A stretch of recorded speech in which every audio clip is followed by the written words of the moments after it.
Good evening, everybody, and welcome to another edition of the Sports Exchange. My name is Scott Morgan, Roth, the Motor City Madmouth, and we are glad to have Stuart Hack on a different night. Stuart, how you doing? This is a Tuesday night, not a Thursday. Glad to have you on the big show. Thanks, Scott. The last few months, every day seems to be the same. So Tuesday, Thursday, it's all the same. Just happy to be here. That's the one constant. And, well, we're glad to have you. And tonight we will bring back Country Mark Littell. Mark Littell's getting gets to meet new people every time he comes on the broadcast. And Mark, glad to have you back, partner. Scott, glad to be here, and glad to be aboard with Stuart as well. And he's the magic fingers guy, and I'm sure he's got a lot going on upstairs about baseball. So I'm anxious to get into this one. Well, I'm sure. And by the way, before it's all said and done, Stuart, I have no choice, but you're going to have to talk about the jock tax with Mark too. So. Okay. well, Mark, having played his whole career in Missouri, it'll affect him a little bit, but right. The jock tax, obviously, when you played in California, you had to file a non-resident return there. When you played in New York, you had to file a non-resident return there. In addition to you filing a Missouri resident return. Right. So different athletes, they could file in numerous states, and as I mentioned on another show. You see a lot of players, particularly in the NBA, sometimes the max contracts, they will choose a team that might be in Florida or Texas because there's no state income tax there. So someone like LeBron can choose to play in Miami. He gets 41 home games that are in Miami, plus whatever he plays in Orlando, then in Dallas, against the Rockets, things like that. So I know you probably... we're aware that you filed in different states back when you were playing, and you probably just left it up to your accountant to take care of. Well, the years back then was I can't remember what they call that, but I want to say 79 or so was when we first heard of California. You got to have this tax thing here, and then New York came around with this tax thing, and then you sit there and you say, "Are you kidding me?" So you're playing. 18 games in California, you're playing maybe 18 games in New York, and all this has to be compiled. All I'm trying to do is get the ball across the plate, Yeah. So, and that's about it. But the other factor is you've got, you bring up a good point with LeBron, and you look at Zach Greinke, for instance, a point where he was with the Dodgers, and, he ends up going with Arizona because Arizona state tax, it saved him $12 million on his contract. Right. To go, which is no shock to you at all. And, a lot of people say, why do you go to Arizona? I'll tell you why. It's because of the tax situation. Didn't matter where he had to throw the ball, but so much. Yeah. So, well, with that said, Mark and Stuart, now that he brought that up, do you think sometimes especially during free agency, that the income taxes do affect where some guys actually want to play? Obviously winning's a big part of it, but, I really never thought about that before until now. Obviously you want to be a part of a contender, but, if you can play in a state where the majority of your income taxes are a lot lower, I would think that should factor into it a little bit. Mark, why don't you give me your perspective on that? Although you never left Missouri. I think I can actually say, I can say to any, fan base or team that, I'm going to love playing here, because the taxes situation is outstanding, but they don't want to hear that. So, no, that does figure into it. There are other things too. Yeah, sure there are, yes. Like LeBron now, going with the Lakers, I think he was looking now for a place once he's done playing basketball where, he has opportunities in Hollywood, opportunities, in advertising. And that would be also why someone would go to New York if they want more into advertising, as far as getting endorsements that might be more available there than, say, in Dallas, where there's no income tax. So you look at it from both sides, but a lot of, the NBA has the max contract. So obviously a player who's looking to sign maybe in the prime of their career, and maybe it's not their last contract, and they're thinking, okay, if I go to Miami or Dallas for a few years, I'm not going to pay income tax. I'll really get the biggest bang for my buck. Good point, because everybody has heard from baseball wise, you're going to make more money on the coast. because, of the media. And even though St. Louis is probably the kingpin in the middle out there that does a great job, you're still not on the coast. And, St. Louis is 2.5 million versus New York 15 million, Los Angeles 15 million or so. And all of a sudden, it makes sense. Well, you're going to make more money. You're going to get a lot of people make so much money, even out of the contracts, after, the off season, the advertising, and you're working for those people. And, if you keep yourself clean a little bit, you're going to do, well. So you're a fan favorite then. There you go. Let me ask you something, Mark. You played both for Kansas City and St. Louis, and as you mentioned before the show, you're the only person to play for both teams in Missouri and never played for another team.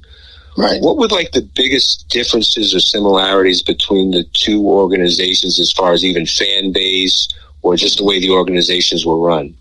Mm-hmm. Well, everybody always asks the question to me.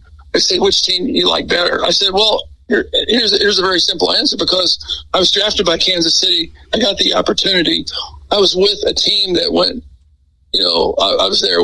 We went to the playoffs for 2 years in a row, and I was a big part of that, and I felt at the time. And, Ewing Kauffman was a first-class owner, as well as Gussie Busch, King of Beers. And, Ewing Kauffman really made a go of it. He had the academy. He was proactive. He's very progressive. You can look at Kansas City as a progressive town. St. Louis, you look at, to me, as an Eastern city town. They've got old school Italian. Of course, you had Gracciola and Barra growing up on the hill. And you have a lot of things there with the arts.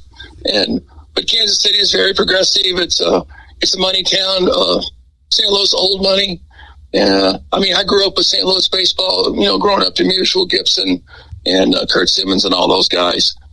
Whereas if Kansas City had just come into the system in '69, really, as the Royals, and then, of course, Charlie O went out to take charge of the Oakland A's at that time. And then Ewing made his move, and, of course, the stadium was there. So, all right, well, let's talk about some of the developments during summer camp. I know that we alluded to the universal designated hitter. Don Mattingly was telling me that he thinks it's inevitable it will happen. But, Mark, what are your perspectives? I know they're trying it this year. But do you think the universal designated hitter is here to stay long-term, short-term? Yeah, Stuart and I were sitting there talking about the show, too, and it's almost a given. You've got a pretty good you got COVID built in here, and it makes kind of sense to go to the DH. People want to see, the hitter. You'll have less pitching. You'll have one less pitcher, maybe two at times. The fact is now that they're using the minor league systems to where they can go up and down the ladder and utilize the contracts in different ways, and it's kind of it's really interesting, because you got, like Stuart said, you got a 60-man draw that you're gonna come out of this whole mess, and then you got the other 60 or so that are in the minor league system, because you got to remember you're losing 42 teams next year in throughout minor league baseball.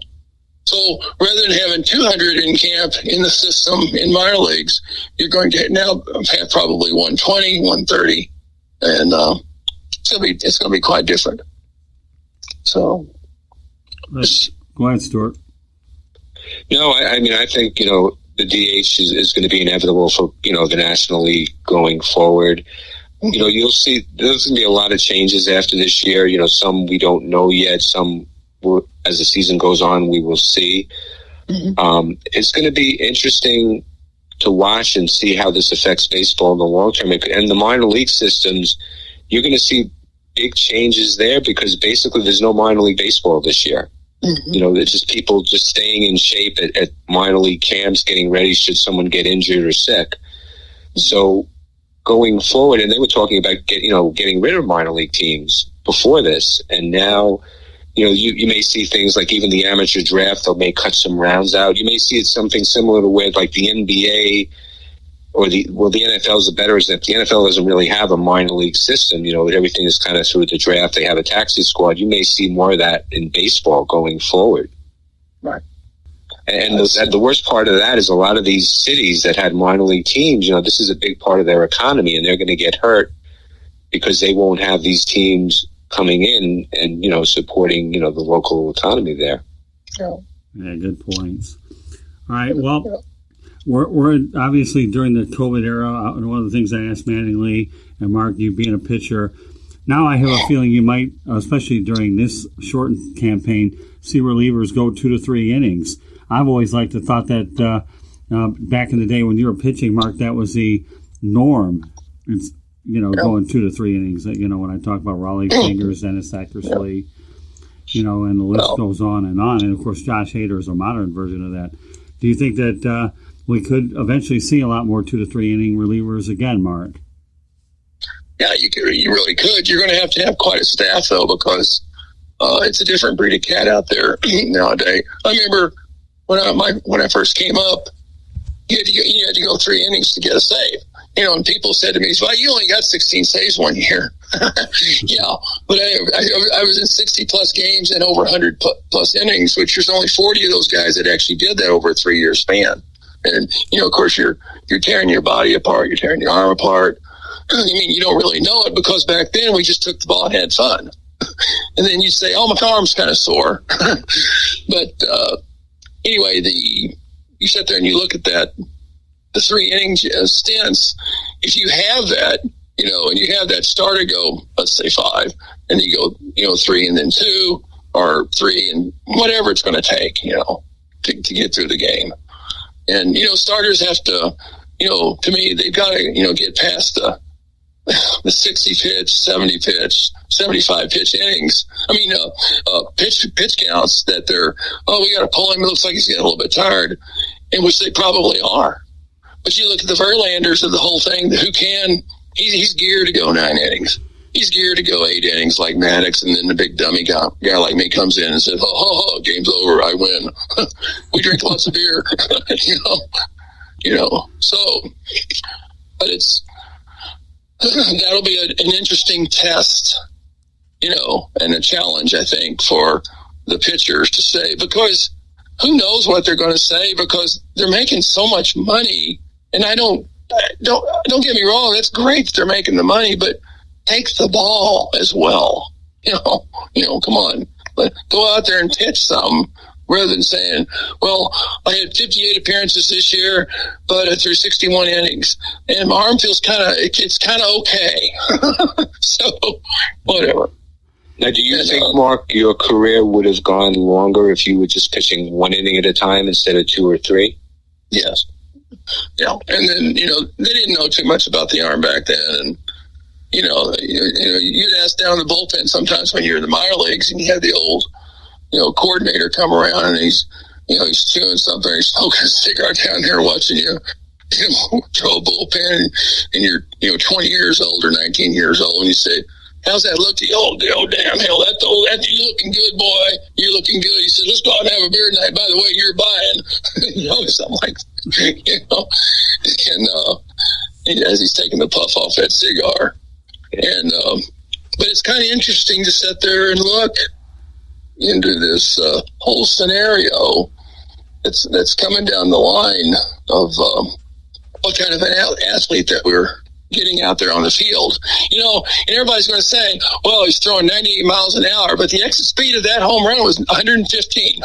So it's pretty easy to hit a straight fastball because they're not really pitching. They're actually throwing and heaving in that ball, and you see less breaking balls. If you look at the World Series, there were many more more breaking balls and off-speed pitches in correlation to the fastball. And it's pretty, people said, here, I can get this over because you had two pretty good pitching staffs right there that knew how to get people out.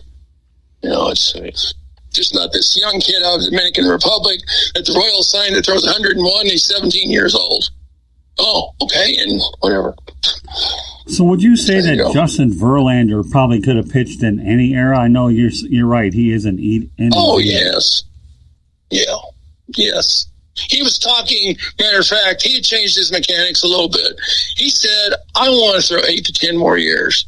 That's a pretty neat statement from a guy like that, to say, because he feels pretty good and understands how he can protect his arm and throw and give you basically 7 innings overall throughout the season, rounding it up. Yeah, Tom Seaver used to call his right arm his business partner. That's really? pretty good. Really? Yeah. Business partner. That's interesting. Right. Yeah. I saw Tom Seaver throw his only no-hitter. It was against us, the Cardinals in Cincinnati. That was right back in 78. Yeah, that's right. And they actually replayed that game not too long ago, I think, on the Baseball Network. Oh, really? Yep. Mm. So what other pitchers, Mark, do you think in this era could actually have pitched back when you played? There can't be that many of them, I don't think. I'm not up on it. I'm sure you can throw me some names out, but guys that are 200 plus inning guys, there's not many of them right now. You look back in the era, even before me, you look at Lolich at 300 sometimes, and some of those guys getting 300 plus innings. And then, you look at Ryan. Ryan got not only a lot of innings, he threw a lot of baseballs in a game because he walked so many. Right. He would throw 100, 150 to 170 pitches a game. That's not counting his warm-up pitches down in the bullpen or the eight warm-ups he got between innings. That's true. Mickey Lolich and Nolan Ryan were definitely, they threw a lot of innings and they struck out a lot of people. Yes. And I just think of both of those names as probably part of 2 of the worst trades in Met history. One coming in and one going out. Good point. Good point. When I hear those names. Yeah. And but Lolich was sucking air going over, and Ryan was just starting to get near the plate. Well, Ryan, I think the issue too, and it might have been coaching staffs not meshing with a particular player's personality. I'm not sure, but when he was with the Mets had a lot of great young pitchers at the time, and it may have been hard for him to kind of saddle in or restrain, what he had, the stuff he had, and the Mets, who in the early years were always desperate for a third baseman, thought they had found the one in Jim Fregosi.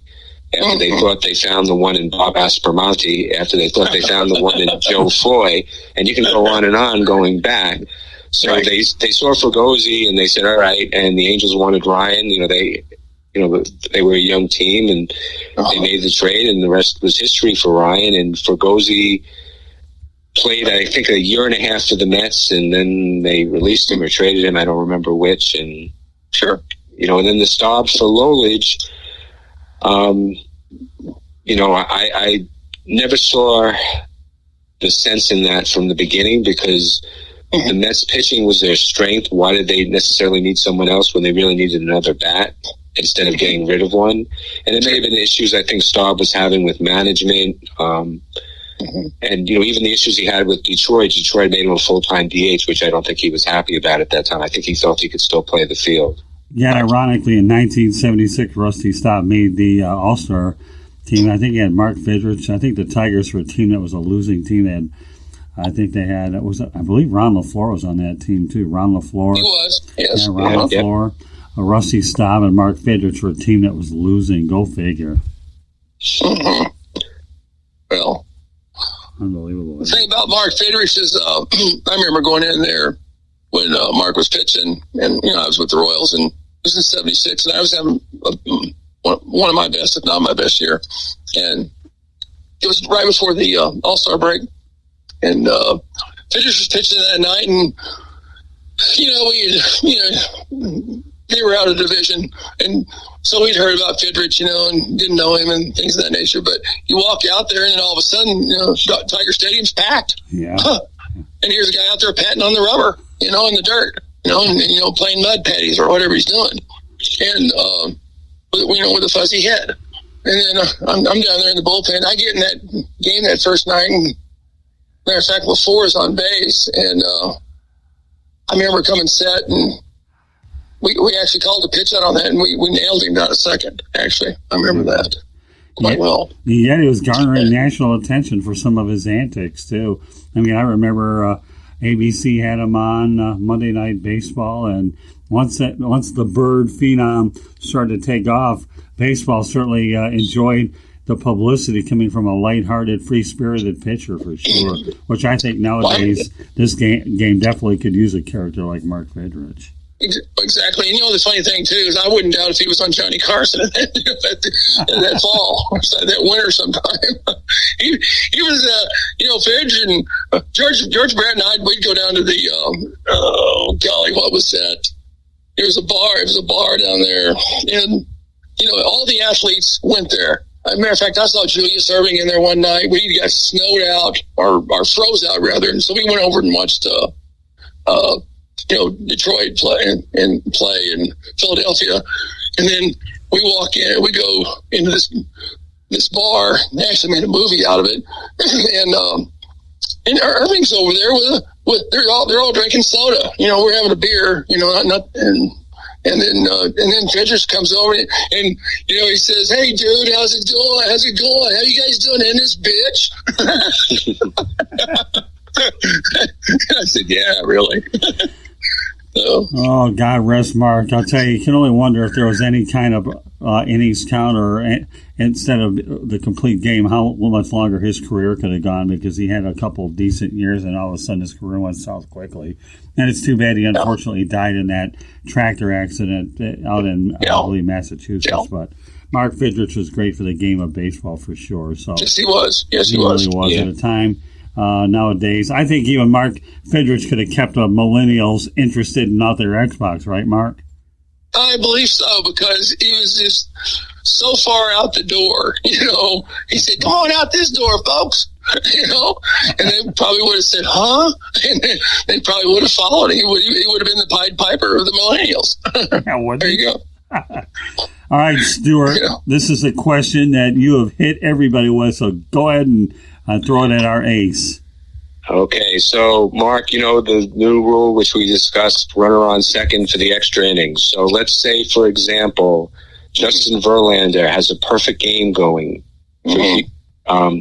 His pitch count is low. After 9 innings, it's a scoreless game. Mm-hmm. So the 10th inning comes, they put a man on second because he loses perfect game. No, because the rules are the rules, but if he gives up a hit or a walk or whatever, he loses his perfect game. Now, how about that run? Is that run an earned run or an unearned run? Sure, it is. It's his earned run. So it's on him. He's throwing so that runner on second that they put there. So say the first batter he faces hits a 2-run homer, right? Is that run unearned? The first run. Obviously, the person who hit the home run, that's an earned run. Something that part I don't know. I'm going to have to say yes, because the way the rules are going to read, and that's actually called the California rule.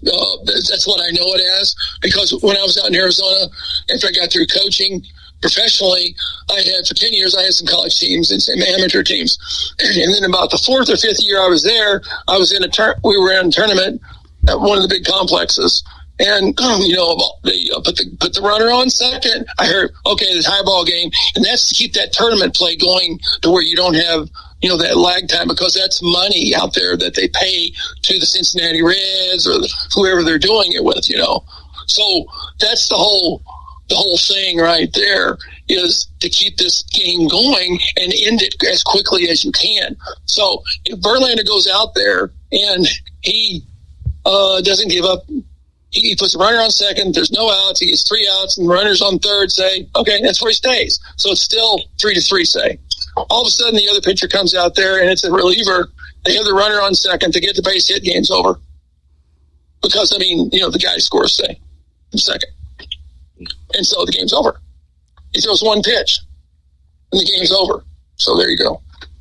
Is that an earned run? Yes, it is for him, because you have to start, because it's a new rule. That's just me speaking. But I would have to say, if you're going to, who knows? There are going to be so many different categories of things that I had to get, pretty sharp on as the game went, of what certain terms were. I can't even say, but there's so many of them, that they, the slang that is used in the papers, and it's just, okay, so what slang are they going to call this? it's kind of interesting what the media will call it. Well, or baseball, for that matter. For what it was worth, when I asked Don Mattingly that same question, he said, he gives me this look, because nowadays, Mark, we're on these Zoom calls, okay? So I get to see the skipper right on my iPad Pro. And he gives me this look, said, that's a good question. Like, he was stunned and didn't know where it was coming from. He said, yeah, it's a perfect game. And then again, what would you expect a manager to say anyhow? But still, I mean, but he had never heard it before. Then again, there isn't anything about this year which is normal to begin with. This guy's dealing with, testing every other day and everybody in little small groups, blah, blah. I'll get into some of that shortly. But Don Mattingly's telling me, yeah, that's a good question. Everybody's looking at it. And he said, yeah, it is a perfect game. Now, do we believe it? I don't know. I've never heard the expression California rule until you brought it up, Mark. So, right. That's what they called it. The very first thing I ever heard was I said, what's this? And they said, well, this is called the California rule. I said, but we're in Arizona. Well, nobody. Anyway, they call it the California rule. Well, so then, with that said, okay, I guess a lot of people accuse me of this, and I do a California stop. Does that mean that you're rolling through stop signs because we call it a California stop? Yeah. Well, Missouri, we don't do that. We just kind of blaze through them. Country boys. Then I'm in the wrong state. And in New York, all the signs are basically suggestions, like they'd like you to stop, but it's no big deal if you don't. Yeah. So you blaze through. Why do they want to write a ticket? It takes too much time. So you mean to tell me they blaze through them, huh, Mark? In Louisiana, say you get pulled over there. Those guys down there, they can't read or write. They make you write your own ticket. Yeah, you just offended everyone in Louisiana. Well, I'm not going down there, am I? So no, but I like Louisiana because I coached in New Orleans one year. Okay. So great state, folks. Lettuce are really good. I like that. You're at your say, and it's all good, folks. So hey, the crawfish isn't so bad either, Mark. I enjoy that stuff. Oh yeah. Oh, I love the crawfish out there and all that spicy stuff. If you're really definitely looking to light up your stomach, go to New Orleans. That'll definitely do it. It was the hottest place that I ever coached. I hadn't played there, but I coached there, and you're sitting out there throwing batting practice. In 70 games, 70 times out there because we had a 140 game schedule, and you got 70 on the road, 70 at home. And where can you go and eat so well? And you're sweating your rear end off out. You're just sweating the most you ever sweated and gained 20 pounds. Well, it's funny. I went on a football trip, Mark, one time, covered the Lions and the Saints that weekend, and ironically, my flight was late, and I had to spend the night out in Atlanta. I only took a few shirts thinking it wasn't that big of a deal. You know what? I sweat through everything I had. I had to go ahead and buy a couple of souvenir T-shirts because I ran out of clothes. That's the first time I ever ran, and I had to make sure I had enough stuff to work on that Sunday at the Lions game as well as when I had to leave. I mean, you talk about the humidity in New Orleans. Holy moly, that's unreal. But yeah, you're right. I guess they have to write their own tickets on there because they can't write. Never heard that one before. I'll take your word for it. Well, they're just good old Cajun boys. Whatever. They say, boy, you got some crawfish at Touffet back there in the back. If you do, I ain't going to let you write no ticket. I said, I'm going to let you pass. Well, I mean, whether this is a general program or not, back in 1982 when I saw the Final Four, I'll tell you what, I'll never forget that that's the first time I ever had a New Orleans hurricane. And I'm going to tell you, you want to get turned upside down, have one of those things. That'll definitely do it for you, but we'll stay on track there. So, all right, we see a lot of big-name players, Mark, opting out. Ryan Zimmerman, David Price, Buster Posey. We're not sure about Mike Trout yet. And DJ LeMahieu and Daniel Norris have tested positive. Do you think that the more and more big-name players that opt out, that we're likely to even see a season in the first place? I mean, this is just the beginning. Mm-hmm. Mm-hmm. Well, you think there's going to be a lot more? Oh yeah, I would think, don't you? Yeah, you're probably right. But you got Trout out there. I think Trout is not going to play, from what I heard. That's what I've heard. Oh, because he's got to get the Twins maybe or something, and that's what I've heard. And I don't think it's going to really hurt the game that much actually either, because I think people are wanting to see baseball.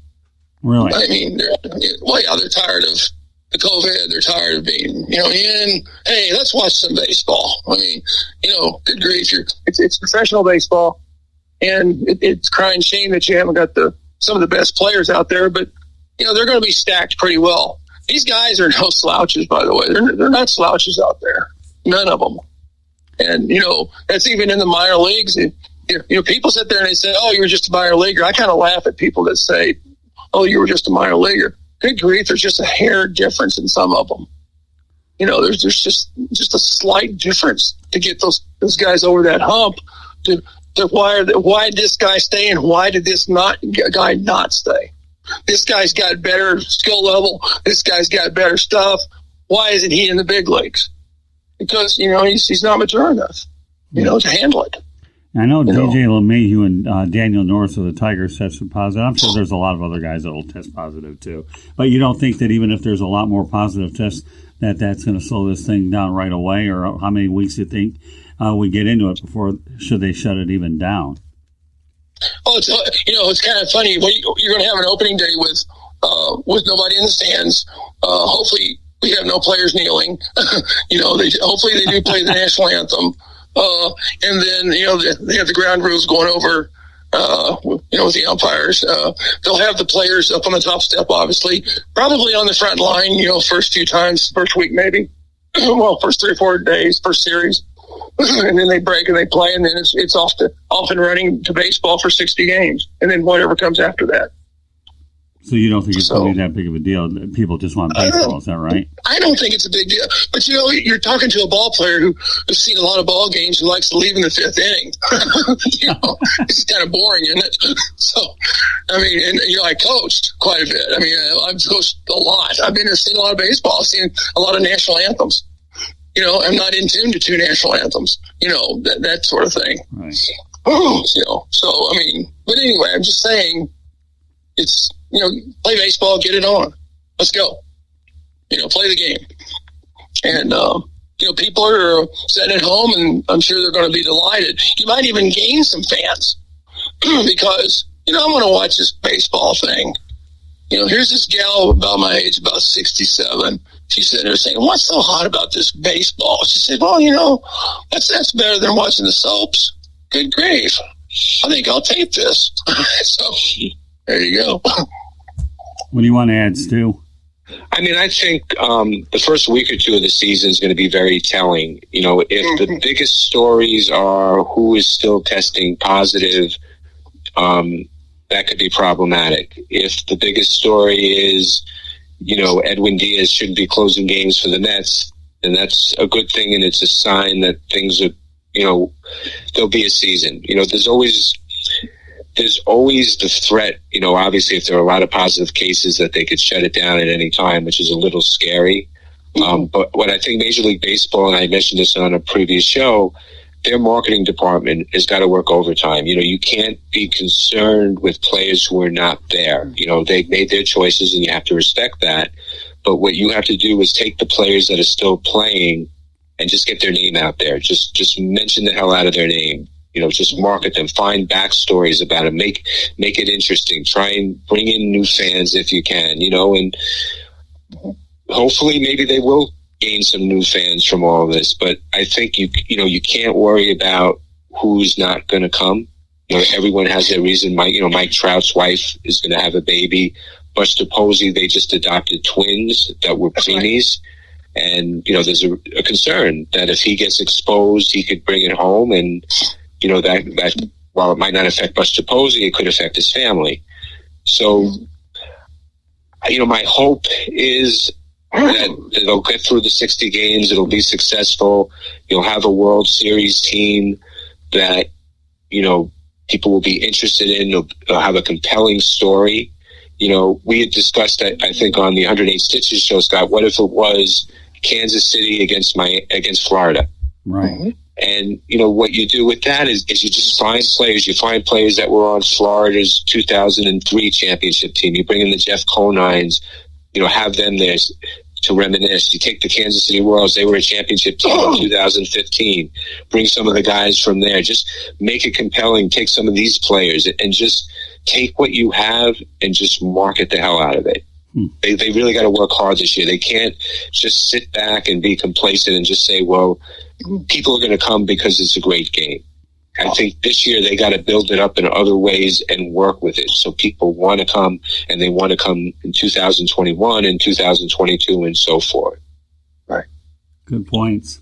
So one of the things I've noticed with the press conferences with Mattingly, the word soft tissues is brought up a lot. So obviously when you're dealing with a virus that is of the nature of COVID-19, how much do soft tissues come into play, Mark, especially during with a game where you're holding on to the baseball and your hands are constantly in touch with a lot of the equipment and things that you need out there? Well, to me, I wouldn't think about it. But of course, the era that I played in that year, we had 175 million roughly in the country. Now we have 330 million. So we have also, the internet, and we also have technology so big out here that everything tells you this and that. And, when everybody moves, I think you also you don't go out there and worry or concerned. You just go between the lines and do your job. And, people say, well, what are you out there to do? Throw strikes? No, I'm out there actually to get outs. And then I'm going to get off the field. I'm going to let my guys hit. And then I'm going to go back out there. I'm going to get 3 more outs. And then I'm going to get off the field and do the same thing. And then I'm going to repeat that. So hopefully. Well, when you deal with soft tissues, you're dealing with obviously certain parts, I believe, of the hands and a lot of things that are touching the ball that obviously you wouldn't think about during normal circumstances. But since these are unprecedented circumstances, you're forced to think about things. It's like these days, Mark, to talk to a manager and talk about things outside of baseball, but the extra curricular things. I mean, it's just different, it really is. And, you have the pitcher going to his mouth, for instance. Right. Well, do they stop that? Not really, because the pitchers, once you're off the rubber, you can actually kind of go to your mouth. It depends on, or if it's really cold, they're saying you can blow on your hand, and, you can wipe your mouth, to get a little bit of, wetness onto the fingers so you can have something to, to grip the ball with and get some RPMs on the ball. Because, the rosin bag, a lot of pitchers, believe it or not, don't know how to use a rosin bag. They really don't. They think it's for a deodorant thing, puffing their arms or something. But, actually when you put, actually I learned this out of the game myself as a coach. And when you put rosin on your hand, you rub them together really fast, and it gets really hot, and then it creates something that goes right into your skin and makes you hold on to the ball. If you put dry rosin on there, it's sticky. But if you rub it really fast and you create heat, then you've got a nice film on there that works. So there's an art to using a rosin bag. When you talk about this, I think about, do you remember Moises Alou?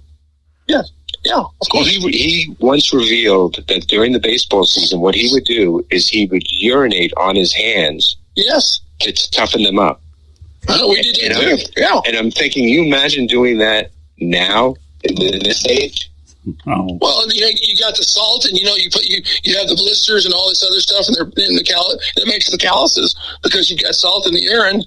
And you sit there and you puff out. I peed in a guy's glove one time just to say, hey, this thing sucks. I said, now it's ready to go, baby. And I threw it at him. He dodged it. College boy. So whatever. Some of the things you'll learn here. It's in my next book, that story. So true story though. Some of the things that you pick up on these broadcasts about the urine in the glove. Oh my goodness. I grew up on a farm, Do we say kids don't try this at home, or we just let them be and let them be? I think they should be a kid, crawl trees, get broken arms, the whole 9 yards, and experience it. Go out there and pee on something, and put it in your hand and rub it on your face and smell the real good times, folks. Whatever. Oh, my goodness. I also blew up a truck with dynamite when I was 15 years old. It was my dad's truck, unfortunately, who was a Korean War veteran who got shot to hell, so he was already pissed off. So, So there you go.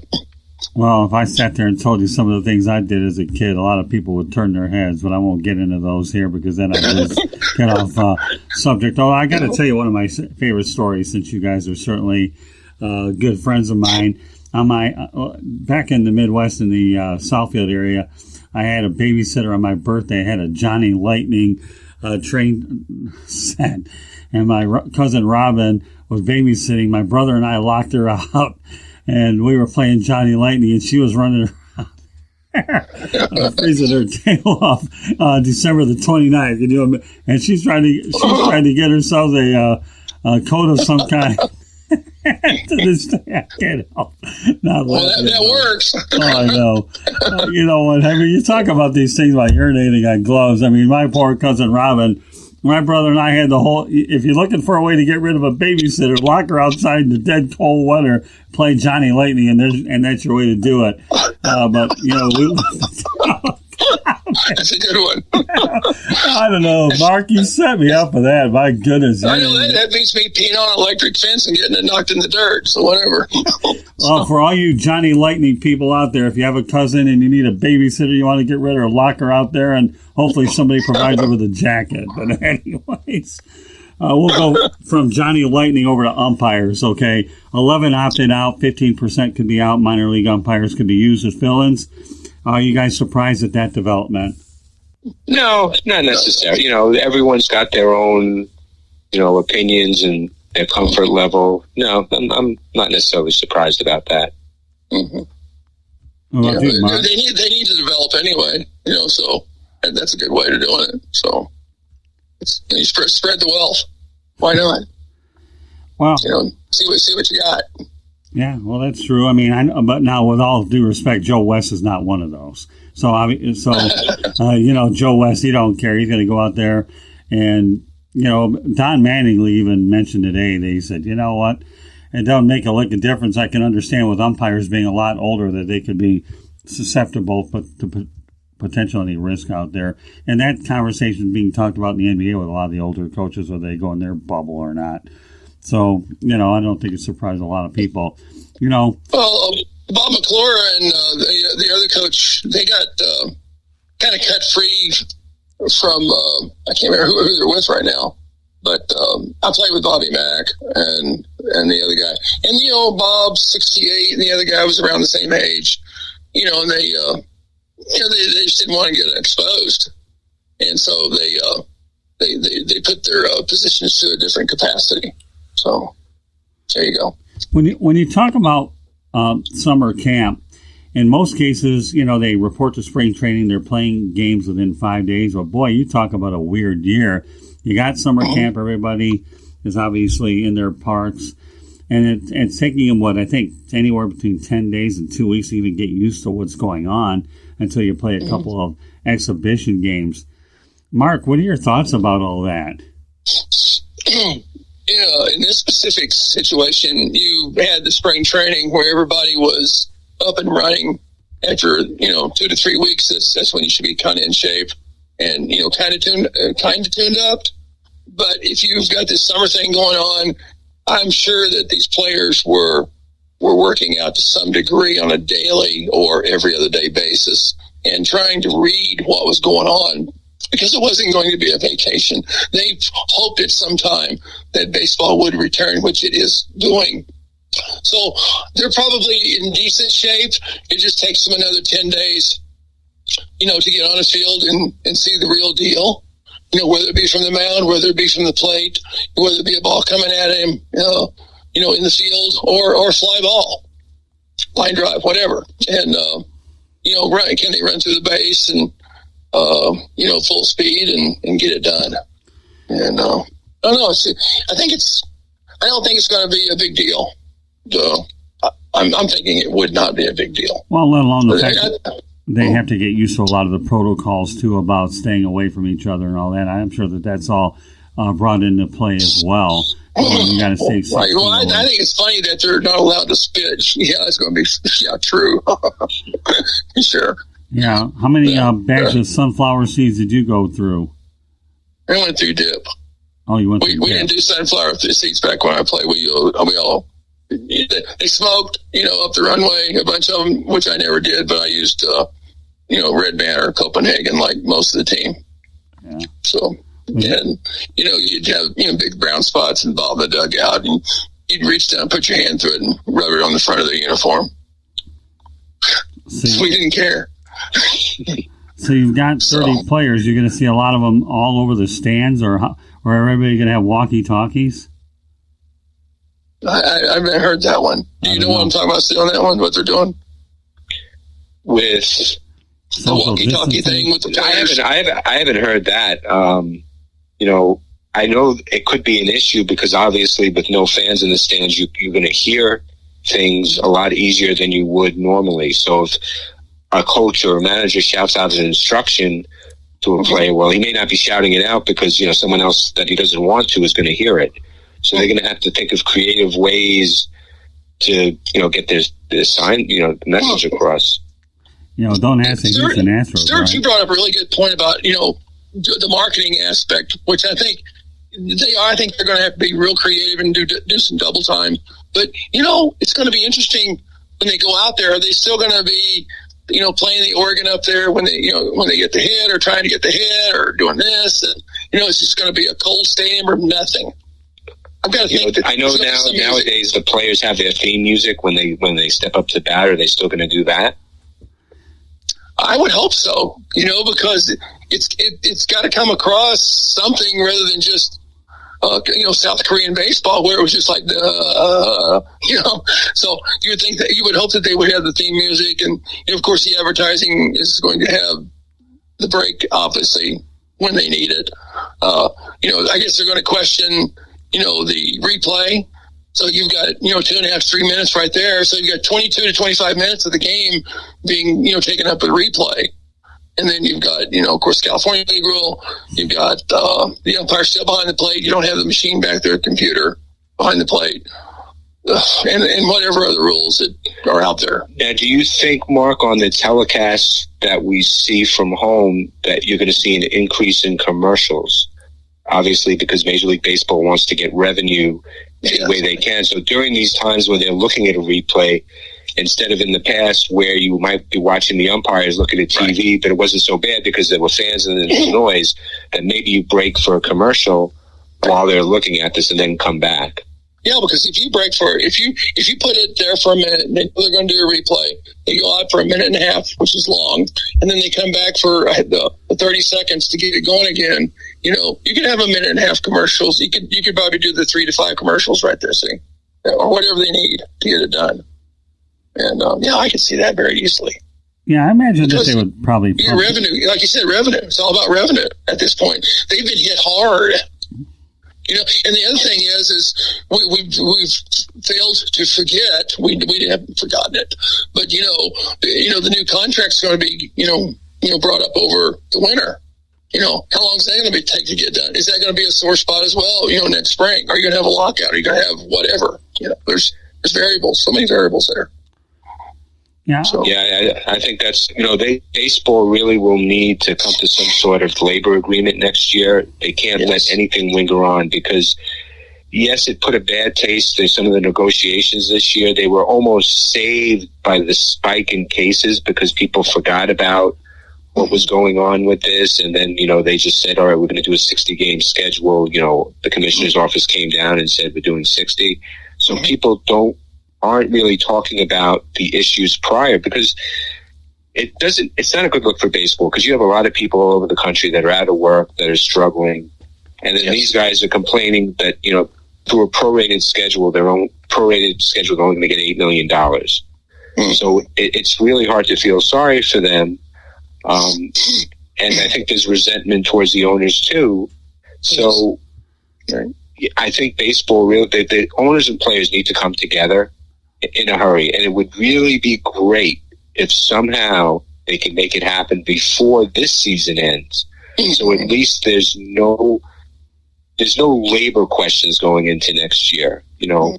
I almost felt when this all started going down that maybe it would have paid not to even play baseball this year. Make sure a lot of the employees of the organizations get paid because those are the people that get hurt the most. But if you skip this year completely And then hopefully things are somewhat normal next year. You have February, a complete spring training. People are excited about it. They've missed baseball for a year. You know, there's a new labor agreement. You know, even put in some of these new rules just for interest. I mean, I think a lot of people would have been okay with that. I mean, I understand the other side too, where people just miss sports. But you're getting, basically, it's such a weird situation where in 1 week you're going to see the start of baseball, the start of the NBA, the start of the NHL, NFL training camps will be starting.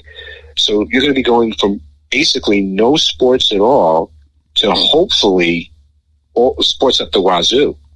Hey, Stuart, here's a really good question for a guy like you. You're a numbers guy. The other thing is that when they go out there and you look at the people that have been hit so hard and the economy is, you know, just crying. I know you probably should never do this in the sporting thing, but you should never set those ticket prices back, say to 40% back on this season, or not this season, but the following season next year. You know, because who's going to be able to pay the prices for the cost of 2 seats for the 81 games right there when they come in, and then so you're going to be cut, and there's not going to be as many people.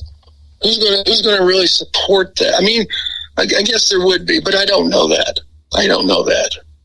I mean, what's your thought on that? That's kind of an interesting thought of mine. I mean, the owners are going to, a lot of the owners have taken a hit, and yes. But I think for next year, clearly they can't raise prices. I think they may have to offer some incentives to season ticket holders to bring them in and just try and get people in. Next year, let's face it, we're probably not going to see full stadiums, whether that's because of social distancing rules or people just nervous at being with big crowds. I mean, there's just going to be people out there that for the longest times going forward, maybe forever, are not going to want to be in a big crowd. And that's going to hurt attendance in any sport. So baseball is going to have that issue. They're going to have to, again, be creative, other ways they could generate revenue. One of that we've kind of touched upon is the possibility of gambling during games. Or having places, fans can come in and make bets in games. Now, obviously, that could be a revenue generator for the owners, but it also could bring in maybe a group of fans or a group of people, individuals that maybe aren't what you're looking for. Like, I remember growing up, and I grew up in New York, and there was always, when I went to games as a child, there was always like an innocence. We had our favorite players, we rooted for them, we followed the game in the papers every day, watched it on TV. And even going back, when I've been in Florida 15 years, and when I first moved down here, I would go to Marlin games when they were playing in the football stadium. And even there, I saw young kids, wearing their Marlins gear. And I thought that was really nice. They're rooting for the teams. They have their favorite players. And I'm afraid we're getting away from that. You mentioned it before, people on their Xboxes are just not paying attention to the actual game. Right. And then bringing in the gambling aspect, then you're kind of almost making it akin to horse racing. And I could see on one hand the revenue it could generate, but then you almost lose the innocence of the game that that we grew up with and that we remember. And that I would feel a little sad about if that happened. Yeah, Mark, it's funny how you talk about the 16-year-old now placing a bet on his Xbox. Well, with all due respect, the Detroit Tigers are the ones that actually got involved with the bookie to begin with. Remember, Stuart, how we talked about it? So they're the first ones, and you rest assured they're definitely not the last ones, too. You mean with Danny McClain? No, I'm sorry. Yeah, that was good. Yeah, Denny definitely didn't mind getting involved in that part. Good point. But I think it was a points bet, Mark. Stuart, I think we talked about that on 108 Stitches. But yeah, no, Denny McClain didn't mind gambling a little bit too. Not to the level of Pete Rose, but then again, he'll be the commissioner of the gambling thing, right? Yeah, wouldn't he? Yeah, exactly. Well, you talk about the presentation of the game, though, and Mark, you mentioned Korea.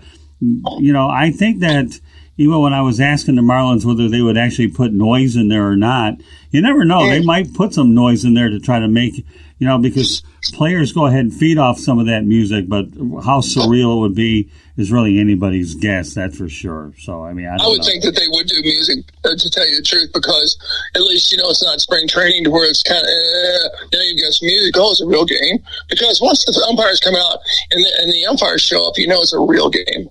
Right. No, that's a good point. Right. That's a really, really, really good point. Now, the Toronto Blue Jays are looking to play their home games in Buffalo. That's a very unique situation that's developing as we speak because of the international travel. Yet another interesting wrinkle in this whole COVID-19. Well, I think the issue is Canada is requiring all U.S. travelers to quarantine for 14 days when they get there, and they're not waiving that requirement for athletes. So that's going to make it very difficult for teams to play in Toronto for the foreseeable future.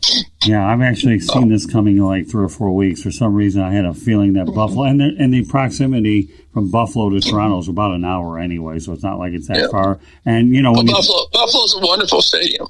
It's a nice stadium downtown. Amazingly enough, the Buffalo Bills played games over at Rogers Center, I think, in Toronto. So you can see where you've got a natural thing where they're with Toronto Maple Leafs against the Buffalo Sabres. And then, of course, you have the NFL team playing in Canada. I think they played, I don't know if they played an exhibition game or 1 or 2 regular season games. So it's a very natural connection between the two cities. But yeah, you're right, Stuart. The international thing isn't being waived. So the Blue Jays are looking for the next best option. I think Buffalo definitely is. Right, Mark? They're going to have to have their spring training in the States, obviously, and they do everything in the States. And, Toronto's not going to be coming really into play except their logo rights. What, Stuart was talking about was those kids, wearing their favorite cap or jacket or T-shirt or whatever, and logo rights is a really big deal. I mean, and the logo, that's a big, big seller because about every 2 years, every team changes it because everybody says, oh my gosh, I've got to have that new logo that the Cardinals or, Toronto just put out. And, that's a big deal when they make a logo change. So. Yeah, well, if we go to another sport called the Washington Redskins, we can get into that conversation, too. That's called the Washington Foreskins, isn't it? I'm sorry. I'm sorry. That was good. I was waiting for something like that. Hey, if they can't get it done in Buffalo, I hear there's talk that they would go to Dunedin as a backup, but I think Buffalo's more realistic. I set you up there, Mark. You know that, right? Dunedin sucks, by the way, and you can put me down for that one. But I like Buffalo because the wings are good. Anchor's Bar, where it originated, outstanding, by the way, folks. Yeah. Hey, listen, I've seen many years ago, Mark, in 1987, before I took a job in Gastonia, I was a finalist to be the PR guy for the Buffalo Bisons back then, but I didn't. Oh, wow. Yeah, I was, but ended up not getting the job, but I ended up, the alternative was Director of Public Relations of the Gastonia Rangers back then, Mark, and Sammy Sosa and Juan Gonzalez and 12 other major leaguers would be on a team that produced 90-plus losses, go figure. So, interesting trade-off, huh, Mark? Well, yeah, I've coached in that league too, and it's amazing. You see those Dominicans, me throw hard, me know where the ball goes, but me go big leagues. Yeah, that's right. Well, Sammy Sosa's main catchphrase was back there. There's a lady by the name of Nina Farnsworth. She's dead, so I'm not worrying about her suing me on this broadcast. But she didn't want to go ahead and buy a bag of dirt for the last game, and Sammy goes up to Nina and said, Nina, you cheap. Nina, you cheap. Well, it's safe to say Sammy hit a lot of home runs later on, but when you talk about historic beginnings with all those young minor leaguers, and I'll tell you what, the owner of the club, Jack Farnsworth at the time, had a good relationship with the folks in Texas. Said, you send me your best prospects, let alone the fact that they were all young prospects, and we lost a lot of games, but I'll tell you, when you look at the players that came off that team, Dean Palmer, Juan Gonzalez, Sammy Sosa, and the beat goes on, that was who would have ever have imagined that? But, it's just, but Nina, you cheap. And I would end up, you talk about Stuart, the old ballpark over Joe Robbie Stadium at the time. I caught up with Sammy Sosa and had a hard time getting an interview. And so I went out there on the field And I said, "Hey, Sammy, how you doing?" And then he looked at me, gave me this big smile, and this PR lady for the Cubs finally got me a one-on-one when she believed that I actually did your job, Sharon. Okay, and I got that interview. How I got off subject, I don't know, but when you talk about old-time baseball, stories galore. So with that said, let's look at another thing that we wonder that we might see. Mark, being a pitcher, I don't think there's anybody more capable of answering this question, even though Don Mattingly said he won't use it. But could you see a six-man rotation with some of these teams? I doubt it because, pitchers need their work. You remember in the day when we had four-man rotations. Right. And, you like your work. I mean, even though the guy is a different athlete nowadays, the five-man's enough. They want to pitch. They want to make money. They want to have a good resume at the end of the year so 3 years down the road when they're doing that contract again, they can show them that, hey, I pitched this many innings. I didn't have to skip around and be the sixth man or even the first guy. But he needs his work too.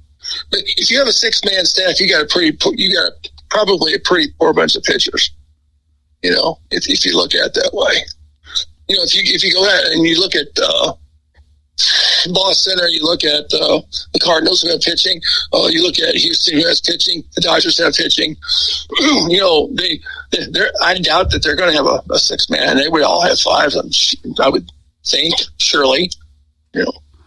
Well, I think that's my thought. Well, no, that's why I asked you. So, but I mean, when you look at this 60-game season, you actually wonder, are we looking at another spring training or a regular season, knowing full well that albeit you don't have a lot of games, but you're doing so much experimenting with prospects and players? I mean, it's just sometimes you wonder, how do you really look at it, Stuart? Sometimes it's almost a learning experience, especially for a prospect. You're going to have an expanded playoffs this year, so you're going to have the ball players that are going to be in playoff races, young ball players. So using the Marlins as an example, that might be a good thing for their future if they have some young ball players that are in a playoff, they stay in the playoff race for most of the season, maybe even make the playoffs as a wild card. And it helps them for when they do go to a full season, where now they've had the experience of playing in some big games that maybe if this was a full year, they wouldn't have had. So it could be advantageous for some really young teams, to just give them big game experience and help them learn. So when you round up the numbers and we put everything in perspective with this whole thing, I don't know if you see a Cy Young award handed out or any awards, and do you judge a player's 2021 compensation on this year, or how does all that come together, Mark, in terms of awards? Tough question. Yeah. 60 games is just over a third of a season, for a regular season. That's just when you're basically start to crack a whip on the 60th game. It depends who you ask. If you ask the owners, they'll say it's only 60 games. If you ask the players, it's like it's 60 games. Yeah, no, sure. I know. That's a tough question because it's not a full season. Should it have an asterisk by it? I don't know. I don't know, but it's not a full season. Everybody knows that. It's not a 162 game schedule. So I don't know. That's an up in the air thing to me. Yeah, well, no. You had 1980. You had 1981 with the players' strike, where they split the season into halves. Right. So they were basically teams that were getting into the playoffs that year for having a good 55 game stretch. Mm-hmm. So and no one is saying that the Dodgers were the world champions that year. And I'm sure they're not putting an asterisk on that. And if they have a flag, I'm sure it's still flying someplace there for 1981. No one is going back now and saying, the Dodgers really weren't a world championship team back then. The Cardinals won the most games that year of any team, right? In the National League. That's right. And the Reds should have made the playoffs as well. And then you could actually also make the argument that the players' strike in 1994, for all intents and purposes, killed baseball in Montreal. Oh, no doubt about it. Oh, yeah. So because the Expos that year, they had a great team. They were primed to make the playoffs, and it was taken away. and they just never recovered after that. You know, baseball in Montreal never recovered after that, and about 10 years later they left. Yeah, Ernie Harwell told me the same thing. So what team makes out like a bandit? I'll give you my nomination. Tell me what you guys think. I think the Houston Astros do because, number one, they're not going to get booed anywhere. Number two, they're probably not going to get think about it. They're not going to get booed anywhere because nobody's there to boo them. How many times are they going to get hit by a pitch? Well, I'll give you the fact that maybe 102 games less that they're going to get plunked. Okay, so, you know, I think they make out of this whole thing, don't you guys? You know, it would be the worst thing for baseball if the Houston Astros did well, because even though they're not getting booed and such, fans, especially hardcore fans, are going to be pissed. And they're not going to be happy, and they're going to, they're going to say it's still tainted. You know, they're going to still accuse them of cheating. I think that would be Major League Baseball's worst nightmare if the Houston Astros won the World Series this year in a 60-game season. I think you've got the Dodgers, who were last 3 years tried to win and they could not. And, you know, for whatever moves that their manager made, you know, it's really not his fault, but yeah, it is what it is.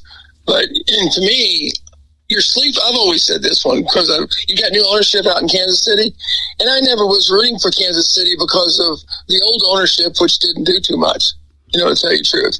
You know, after every World Series they've won, they never got to a playoff berth 3 years after, you know, after that series win. And then, you know, but now you've got this new ownership. That guy's excited.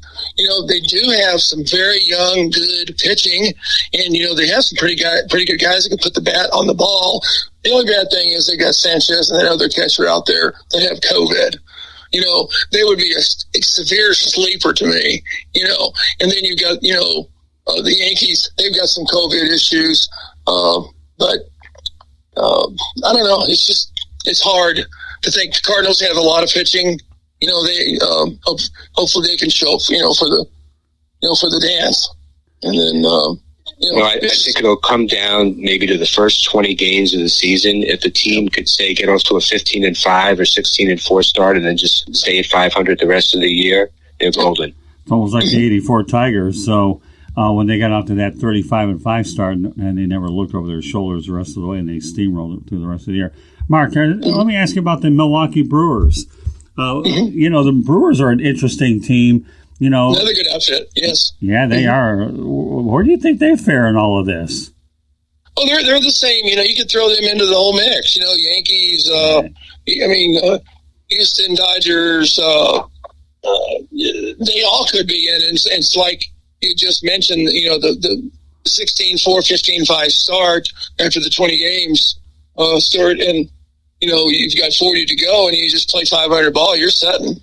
You know, you're setting really pretty. As long as they have the maturity where they can handle it. And young teams, that's where they bust sometimes. And, you know, they bust when they have, you know, the 1 and 2 run games right there. And those are called swing games. So the team that does the best on those swing games, that's going to play a big deal throughout the whole 40-game schedule. Well, they get at the end, the last 40 games. They get Corey Knebel back, and Josh Hader. We know that he's a pretty good pitcher as well. He's one of those guys that can go 2 to 3 innings anyhow on a given pop. Mm-hmm. And again, when you're dealing with a 60-game season, I would certainly think that they have a pretty good chance. Again, and then again, all 32 teams probably do feel like 30 teams do have a chance. Although I don't know about the Baltimore Orioles, but you never know during a shortened season. Anything's possible. So I'm going to do something that Stuart does okay and throw the perfect curveball, all right? What team would you classify, if there is an asterisk, would be a best appropriate as to bury the asterisk if they win it? Come on, Stuart, I can do it too. So a team that you're saying, if they win it, there's no asterisk. They win it and they're recognized as the champions. No questions asked. Yeah, you bury the asterisk. Name one team. The Yankees. Yeah, gosh. All right. What about you, Mark? Cardinals, Yankees. You know, guys that are powerhouses. You know, I look back at the players, the overall organization itself, also the history of the game, and the Yankees are a very good, point that Stuart made. The Cardinals could be as well. Yeah, I think so too. The only reason I brought the whole thing up is, what if they won 27 or 28 World Series with another one buried in a year like this? That's the only reason I brought it up. That's why I call it bury the asterisk. So, right. I guess I wasn't as smart as I thought. I guess I'll have to go back to the perfect game with the runner at second base, so Stuart Hack can go ahead and come up with another one to stump everybody anyways. I'm not as smart with the Stump the Stars question here. Remember that? Yeah, Stump the Stars? All right, well, Stump Johnny Lightning is what you can call me tonight. But hey, I got one for both of you guys. Go ahead. What is the maximum number of hits a team can get in a 9-inning game without scoring a run? Oh, God. I've read that somewhere. Oh, I don't know. Good grief, you're going to say what, 20-something? No. Okay. I'm not even going to venture a guess. Scott? No, I'm not venturing a guess. Not this time. All right, so you could actually have a 54-hit shutout in a 9-inning game. So the way that would happen is 6 hits an inning without scoring a run. So let's say the first 2 guys hit triples but get thrown out trying to stretch it into inside the park home runs. Mm-hmm. Next 3 guys get singles to load the bases. Mm. Last guy hits a ground ball between first and second, strikes the runner running from first to second. He's out, but the batter gets credited for a hit and the inning's over. No runs. Well, you'd be going through some pitching. Yeah, you would. Yeah, well, amazingly enough, though, Mark, if you do go through pitching, I hear that there's no limit how many pitchers you can have under this scenario. So, to do, at least that's what Mattingly says. Well, hey, listen, when you're taking Zoom calls with your local manager, at least I'm a previous to this information so I can incorporate it into conversations, right? I mean, I'm trying to get a source anyhow, so this seems to be my best opportunity to do it. But again, some of these things are interesting. Again, I've never, in all my years of covering this game, many times you talk about the team, but now you're talking about the circumstances. It's just a totally different animal, isn't it? Sure. It is. Any predictions about who you think is actually going to make it to the World Series? Should we even have one? I said a couple of weeks ago, if I had to venture a guess, I think, Minnesota could be a team to look out for in the American League. And I think the Nationals, they're not going to have the same issues as other past champions had in trying to repeat. They had pitchers that threw a lot of innings, but that's not going to be an issue this year. They're not pitching a full season, so the Scherzers and Strasburgs are going to be well rested because they pitched late into the year last year. Remember that. And if this had been a normal season and they came back and started in March again, that might have taken a toll on them this year. But now they've had some rest. They're fresh. And I think, even though the Nationals lost Rendon, I think they have a young third baseman who's supposed to be pretty good to replace him. I think they're going to be a tough team. And as much as I'd love the Mets to come out of the National League, I think the Nationals, would have to be considered a favorite. Mm-hmm. What about you, Mark? I always thought, and the way you poised the question here, is I always look at the Phillies in a sense because they were so close and they got shut out the last 6 to 8 games last year where they didn't either way they were going to go.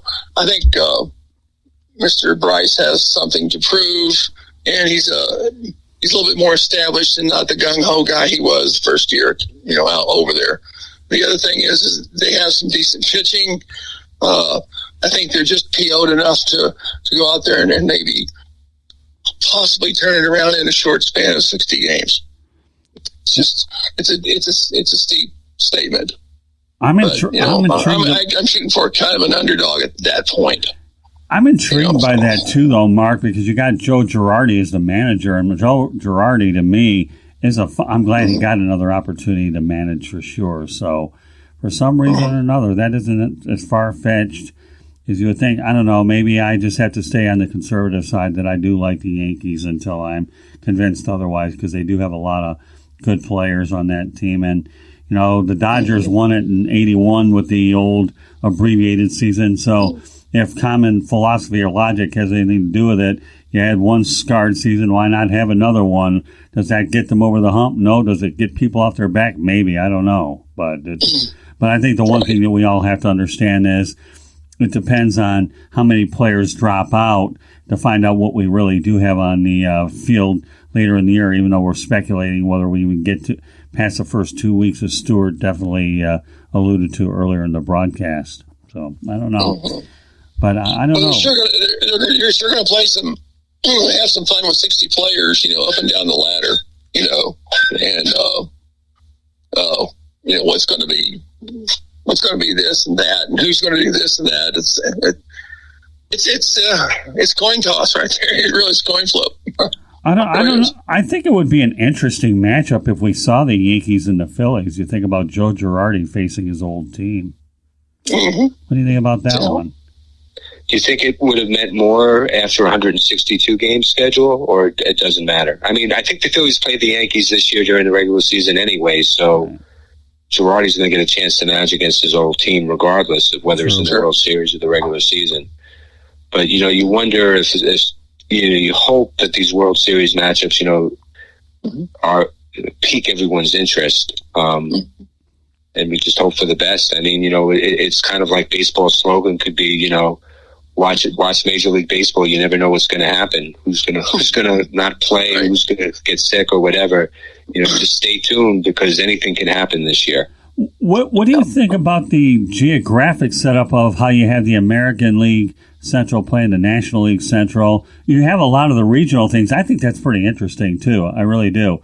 You got the Detroit Tigers renewing acquaintances with the Milwaukee Brewers and, the Minnesota Twins. Well, you got the Royals and the Cardinals. And right. You got the Rangers and the whole mess right there going right down the center. I think it's great, actually. I do too. It's one of those ideas that's a great idea, even though they're only doing it out of necessity to limit travel. Mm-hmm. But it's almost like it's a great idea by accident, not because someone was a genius or thought it made perfect sense for teams to play other geographic teams that are close to them. I mean, they're doing it basically so there's a little less of travel going on.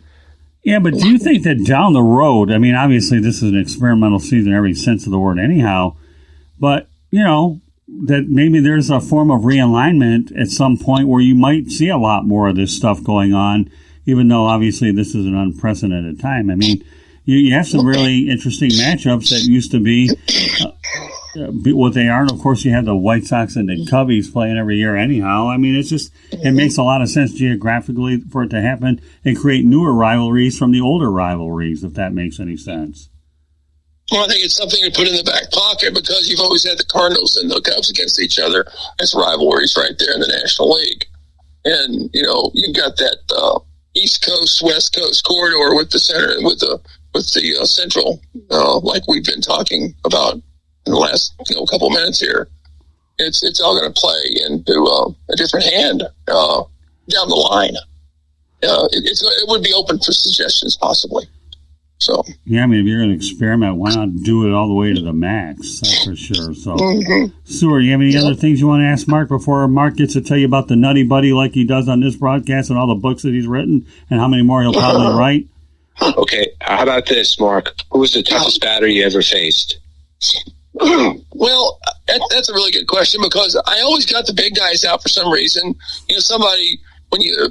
I actually started writing these books, and I found out that I did some research through Sabre and all this other stuff. Well, because you want to be right with Sabre, and then you find out who's some of the toughest hitters. Well, I got a lot of the Hall of Fame hitters. I did really well against those guys apparently, and but one guy that came to my mind. I was young, and he hit me pretty well.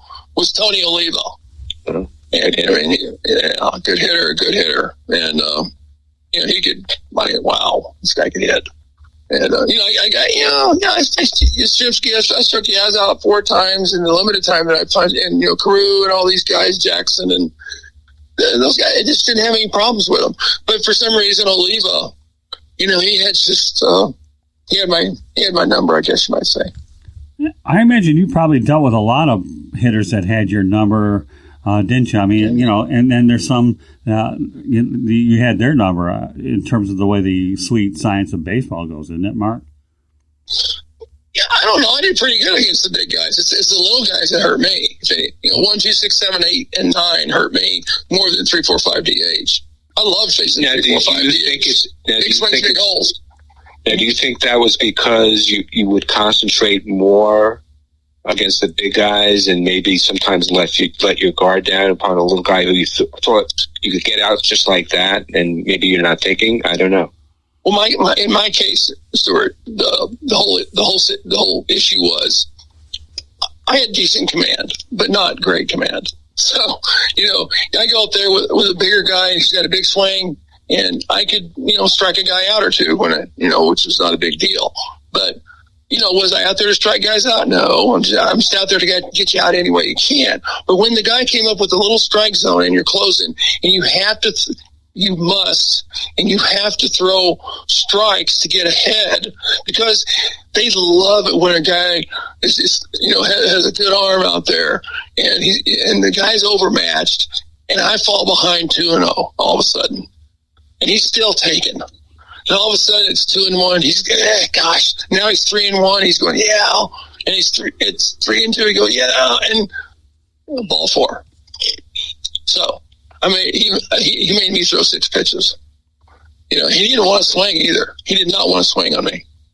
So, and if they do want to hit you, they really shorten up, which the big hitters don't do. They take the big long swings.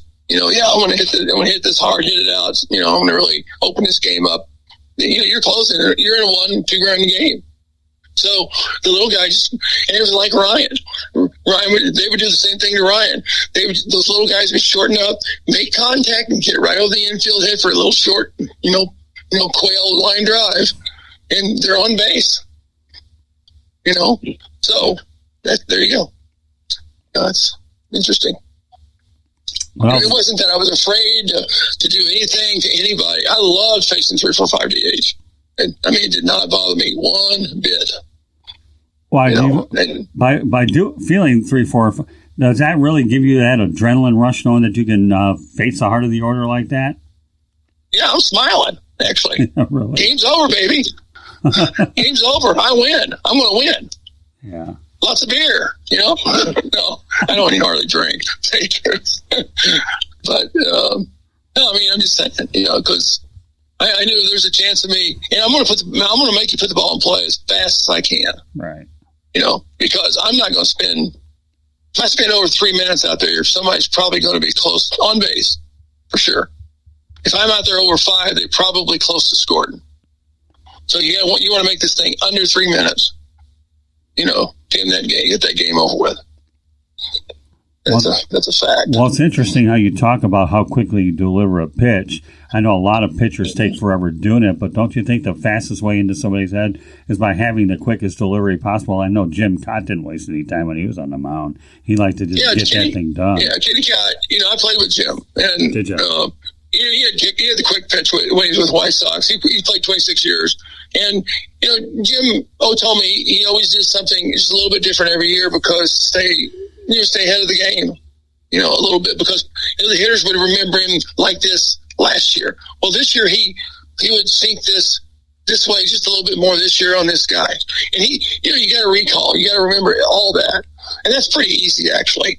But, Kitty Cat, he's a real student of the game. And, you like to pick somebody's brain like that. But, the good thing about Jim was that he would tell you and help you. Oh, yeah. Not many guys will do that. But he wanted people to know. Now you had to execute, though. That's the whole thing. He's going to tell you something. Whether or not you execute, it's totally in your court at that point.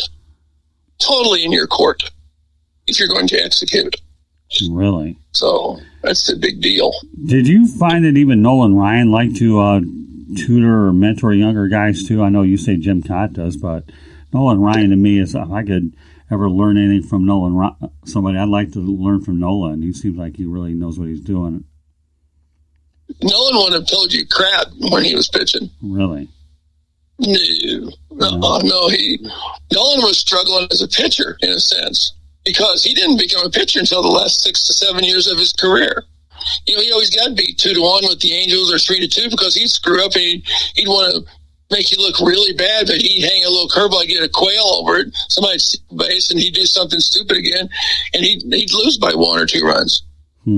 he learned to pitch his last 6 to 7 years of his career. He never really truly had a changeup. But what he did was he started turning the ball over and sinking it just a little bit, which acted as a changeup off of that whatever plus fastball that he was throwing at you, and better curveball, than most, period. He had an outstanding way plus curveball, so. But he would make mistakes, and he would walk a lot of people. Yeah. So the hitters got to see a lot of pitches.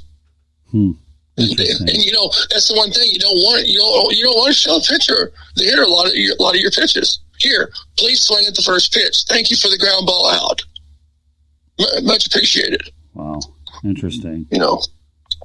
But Jim Cott, meanwhile, is the type of guy that you felt would be the type of person that would like to mentor younger players, wouldn't he? Oh my gosh, yes. Yeah. Yes, he's just a wonderful guy. He's a guy that should be in the Hall of Fame. He's got almost 290 wins. He's been in the game 26 years. He's been in baseball as an announcer. He's a peach of a guy, and here's the guy that you want to be in the Hall of Fame. So well, he really is. I think of Mickey Lolich and Jim Cott and Burt Blyleven barely got in. And yet you look at a lot of the players today, again, I've been on the Mickey Lolich thing for a while anyways, but Jim Cott belongs in there, and Burt Blyleven got in there by the skin of his teeth. But I agree, there's definitely compelling cases for certain pitchers that I think should get in. Who knows if they'll ever get in? It's anybody's guess. Stuart, what else do you want to ask Country? Let's see. I guess so. Who was your favorite teammate over your career? Wow. Well, I had some pretty good guys. I roomed with Dane Orge when I was with the Cardinals on the road for a couple of years. He's a great guy. And then, George Brett and I signed the same year. So we were both 18. He was out of El Segundo. I was a country boy carrying a plow in. He parked his surfboard in Billings, and I parked my plow before he walked through the door. And, two opposites. And we both said kind of what makes this guy tick, to each other. And we're complete opposites. But here's the deal. We wanted to play baseball and kill people, and it didn't matter which order. So, so we were like that. And we had a lot of fun together. Did a lot of stupid stuff. On and off the field during games, actually, too. So, it's pretty funny. And doing stupid stuff during the game. I remember I threw over the head of Bert Campaneris once, right at the tip of his head. And it hit the back rubber thing on the netting back there at the base. And it rolled all the way out to George. And this was in 1976 when we actually dislodged Oakland. And we were losing at the time. And I was kind of, told to maybe do something, but do not hit him. Well, I threw over the tip of his button on his helmet. And he ducks, and then it hits the big blue thing back there and rolls back out to George. And George comes over to me and puts it in my glove. He said, "Hit that little son of a bitch, Diz. Hit him." I said, "I can't. I was told not to." He said, "Hit him anyway." So anyway. Why were you getting advice from Laren LeGros? That's what I was thinking. Yeah, I know. I actually would interview Campaneris when I was in Tampa when he did an old timers game years ago, and I think he admitted if he had to redo it again, he wouldn't do it. But I know anytime you throw a Bert Campaneris, anybody, you're gonna give that, yeah, right, right. Laren LeGros. You talk about Laren LeGros being on the wrong end, and what did he get? Slap in the wrist when it came to a suspension, but got to play in the World Series. If that isn't the biggest slap in the wrist on the planet, Mark, you let me know what one is outside of what's going on with the Astros this year during 2020. Yeah, true. I don't know. Yeah, it's a good one. Well, hey, come on, Stuart, GMTA. You know what that stands for? Great minds think alike, right, guys? So put that in your book, Mark. GMTA. Don't worry. I'll have you want me to tell you about this Nutty Buddy thing now? Oh, you bet. Of course. Go ahead. Right. With that said, you can promote your books and your Nutty Buddy, then we'll wrap it up in about a minute and a half or 2 minutes. Go ahead, Mark. All right. Nutty Buddy is is something that I invented. It's a protective cup for male genitalia. I have 5 sizes: hammer, boss, hog, trophy, and of course Mongo. And the thing about it is it fits basically, so it's anatomically correct. It's been tested. It's probably the most tested cup ever. Tested by just about everybody, special forces, the whole 9 yards. And it's a fun product as well. It's made out of 124R Lexan, and it's fun to sell. My books, I have 2 books. I got a 3rd book coming out. I'm not supposed to be writing because if you hadn't picked up on it yet, Stuart, I'm ADD as all hell, and I wasn't supposed to be writing, so I just started writing about 5 years ago, and so I have some humor in what I say, and I tried to get it right, and the 3rd book is called What's Up Ramrod, and it's around 78,000 words, right now, and I'm done with it. So it's all been edited and it's being formatted. There you go.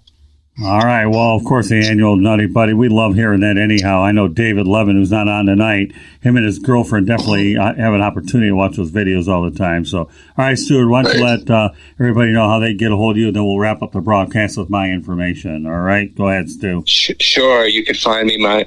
I'm the managing member of Hack Tax and Accounting Services, a tax and accounting firm in Wellington, Florida. You can reach me at 214-6171. That's a 561 area code. And on the web at www.hacktaxandaccounting.com. Mm-hmm. And last but not least, us. Okay, on Twitter, you can find us at Tribune South. Facebook, South Florida Tribune, like the page.